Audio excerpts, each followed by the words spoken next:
मुश्ताक अहमद साहब, मुलाजमत पेशा है। आपका सवाल है कि शिर्क को छोड़कर मेरी ज़ात से दानिस्ता या गैर दानिस्ता लफ्ज़िशें होती रहती हैं, जिसका बराह रास्त फौरी असर मेरी रोज़ी रोटी पर होता है। तौबा करता हूँ, नादिम होता हूँ, ज़मीर भी मलामत करता है, लेकिन फिर गुनाह की कशिश शजर ममनुआ को छोड़े बगैर नहीं रह सकती। क्या इंसान इस हद तक कमज़ोर है?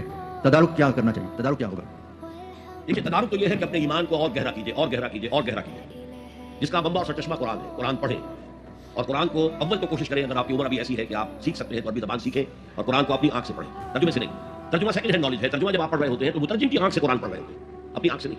वो सेकंड हैंड नॉलेज है, वो नॉलेज दे सकता है, इंस्पायर नहीं कर सकता। तर्जुमा कभी इंस्पायर नहीं करता। तो ईमान जो पैदा होता है वो कुरान को समझ कर पढ़ने से। उस ईमान की कमजोरी की वजह से ऐसा हो जाता।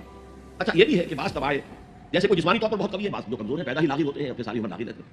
ऐसे ही अंदर से इंसान के अंदर जो कुव्वत इरादी है वो भी बास की मजबूत होती है, जो फैसला कर लिया डट गए। बास की कुव्वत इरादी इतनी मजबूत नहीं होती। मसलन बाज़ लोग सिगरेट छोड़ना चाहते नहीं छोड़ सकते, 8 महीने 10 महीने, फिर उसके बाद जो है वो दोबारा कर दी। तो ये वो उनकी जो विल पावर है, स्ट्रेंथ ऑफ डिटर्मिनेशन, वो कम है। तो अल्लाह ने उनके लिए भी फरमाया तव्वाबून खत्ताऊन कुल्लु बनी आदम खत्ताऊन और खैरुल खत्ताईन तव्वाबून। तमाम इंसान इंतहाई खताकार हैं। इन खताकारों में वो है जो तौबा बहुत करते हैं। और ऐसी हदीसें मौजूद है कि जिस वक्त आपने तौबा की, एक दफा उस अमल को छोड़ना लाजिम है, उस वक्त ये इरादा होना चाहिए कि अब दोबारा नहीं करूंगा। उस वक्त दिल के अंदर जो है पशेमानी होनी चाहिए। और अगर वो हुकूक लिबास का गुनाह है तो या तो जिसका पैसा मारा है उसे। मुश्ताक अहमद साहब, मुलाजमत पेशा है।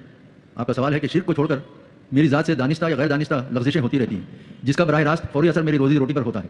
तौबा करता हूँ, नादिम होता हूँ, ज़मीर भी मलामत करता है, लेकिन फिर गुनाह की कशिश शजर ममनुआ को छोड़े बगैर नहीं रह सकती।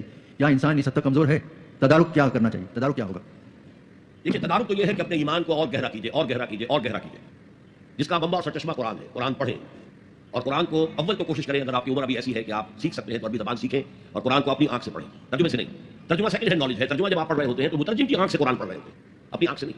वो सेकंड हैंड नॉलेज है, वो नॉलेज दे सकता है, इंस्पायर नहीं कर सकता। तर्जुमा कभी इंस्पायर नहीं करता। तो ईमान जो पैदा होता है वो कुरान को समझ कर पढ़ने से। उस ईमान की कमजोरी की वजह से ऐसा हो जाता। अच्छा, ये भी है कि बास तबाए, जैसे कोई जिस्मानी तौर पर बहुत कवि है, बास जो कमजोर है, पैदा ही लागी होते हैं, अपने सारी उम्र लागी रहते हैं।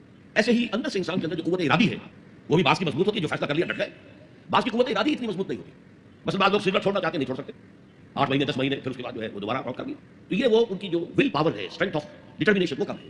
तो अल्लाह ने उनके लिए भी फरमाया तव्वाबून खत्ताऊन कुल्लु बनी आदम खत्ताऊन और खैरुल खत्ताईन तव्वाबून। तमाम इंसान इंतहाई खताकार हैं। इन खताकारों में वो है जो तौबा बहुत करते हैं। और ऐसी हदीसें मौजूद है कि जिस वक्त आपने तौबा की, एक दफा उस अमल को छोड़ना लाजिम है, उस वक्त ये इरादा होना चाहिए कि अब दोबारा नहीं करूंगा। उस वक्त दिल के अंदर जो है पशेमानी होनी चाहिए। और अगर वो हुकूक लिबास का गुनाह है तो या तो जिसका पैसा मारा है उसे